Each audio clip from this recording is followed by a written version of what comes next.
Hello and welcome to Quilting with Lori. My name is Lori Dickman, and today I have another great project for you, especially if you have a lot of strips in your stash. My goal is to try and teach you how you can use your scrap stash and make beautiful quilts. So with this quilt here today, I have used my 1.5-inch strips and then some blue fabric as well. And I'm going to show you how I've constructed this disappearing stripe pinwheel block in the center, the regular blocks that are the fill-in blocks, and the striped border. I don't have a pattern written for this yet. I'll try and get that done over the weekend and get that out on my website in case you'd like to make this.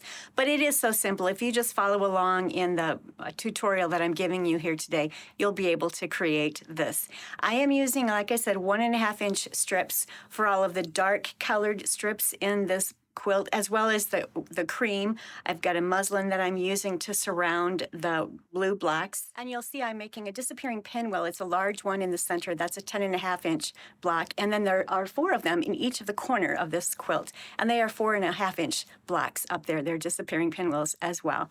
All using that 1.5-inch strips. I'm using the colored fabrics for all of the disappearing blocks as well as the border. And then I'm using a cream strip just to give it some pop in the quilt, and that's accenting each of the blue blocks. Before I take you to the tabletop and show you how I'm making these blocks, the border and so forth, I just want to share with you, in case you have not watched my video on my speedy solutions to cut and organize your scrap stash, please check that out. I'll have a link to that video in the description box below. I have it out here in my YouTube channel. It walks you through what's in my book, Speedy Solutions to Cut and Organize Your Scrap Stash. Takes you through every step that you need to follow to get your scrap stash cut, sorted, and ready so that you can use it to make beautiful quilts. And I also have a corresponding patterns book. So between these two, you get 7 beautiful scrappy patterns plus all the techniques that you need to get your scrap stash ready to go so that you can actually use it. Now, let's head to the table and I'll show you how to make these blocks. All right, so the things that I'm using for this quilt, I pulled first of all from my 1.5-inch strip stash.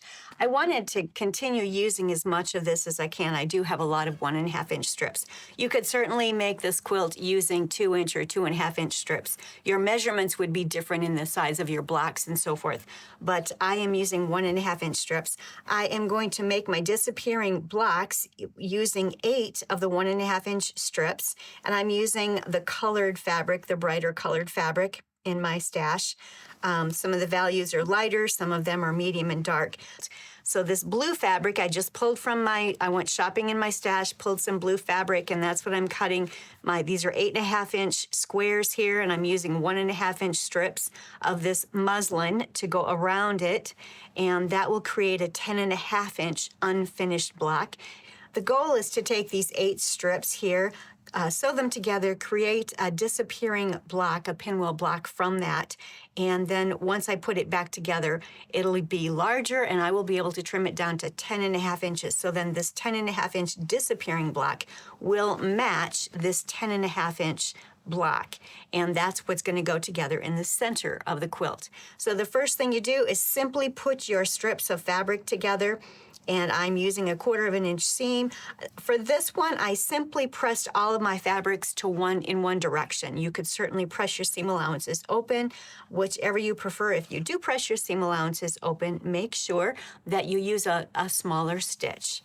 And so I'm going to go ahead and sew these together, and I'll press it. I'm going to press all of my seam allowances to one side, and I'll bring it back here and show you how I'm going to square it up and cut out an 8.5-inch square, which I will then place with this 8.5-inch blue square right sides together to create my pinwheel block. I have gone ahead and put my strips together and squared that out, pressed it. I pressed all the seams to one side, and I've trimmed them up so I have 2 8.5-inch squares here. And I'm going to take 2 of my blue pieces of fabric, they're 8.5-inch squares. I'm going to put them right sides together, and I'm simply going to sew a 1/4-inch seam allowance all the way around the outside edge of both of these squares. This is a disappearing block technique, a very simple technique. You're probably familiar with it.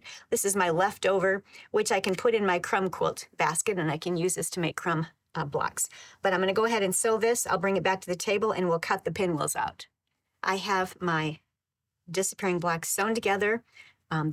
The blue fabric was sewn right sides together to the striped fabric. I've sewn a 1/4-inch all the way around, and now I'm simply going to take my ruler, find my ruler here, and I'm going to cut it from corner to corner. And this is how we'll create pinwheels. It's a very fast block to make.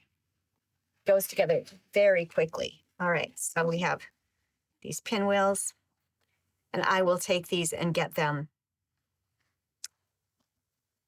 pressed, but I just want to share with you, whoops, let's see here.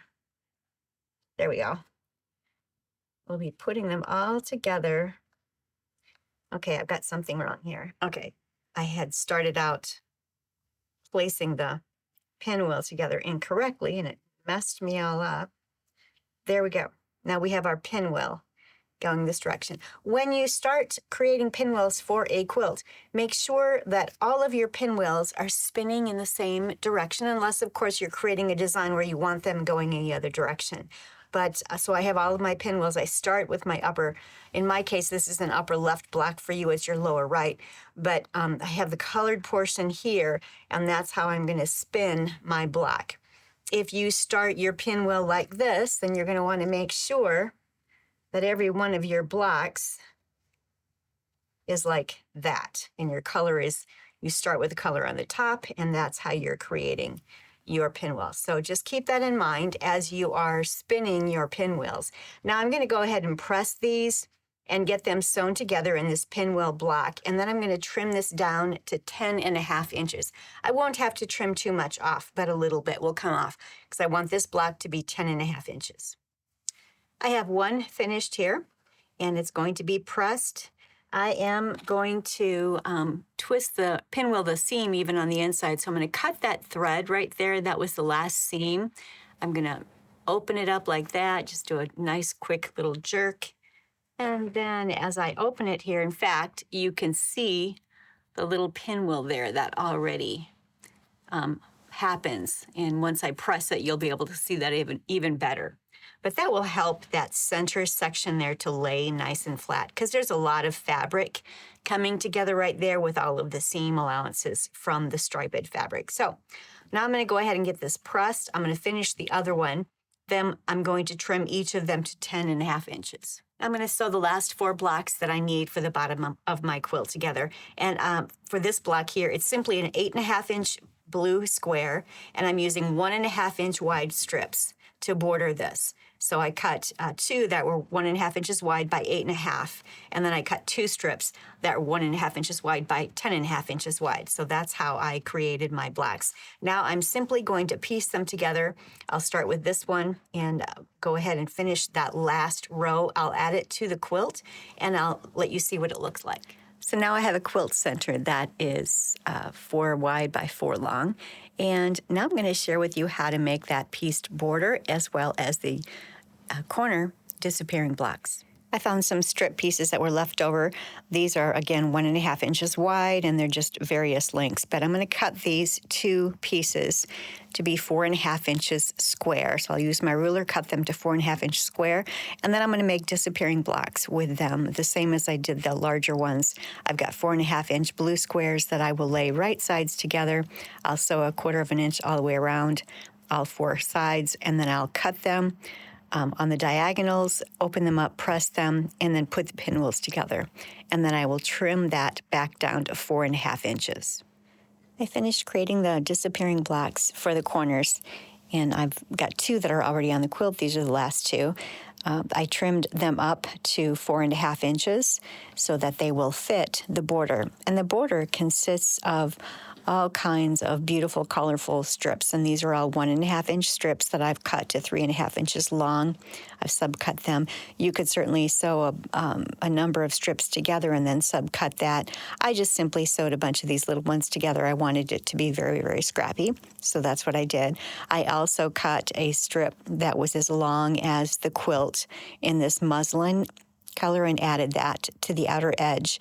And then what I will be doing is attaching the disappearing star corner to, or pinwheel, the disappearing pinwheel, to each end of this border. And then the only other thing I'll have to do for the entire outside of the quilt is to add the blue border that goes all the way around the quilt. Let me add these 2 on each end of this last border. And of course, for all of your borders, you're going to sew as many 1.5-inch strips together that you need to get the length that you need for each border. Mine was 40 of these 1.5-inch strips, and that measured 40.5 inches. And then I have a corner disappearing pinwheel in each corner of these borders. So here is the quilt. It is finished. You'll see the small pinwheels up in the corner. They're 4.5-inch pinwheels up in the corner. And I've just hooked it up there on the wall. There's the other side. And the larger pinwheels in the center, they're all disappearing pinwheel technique.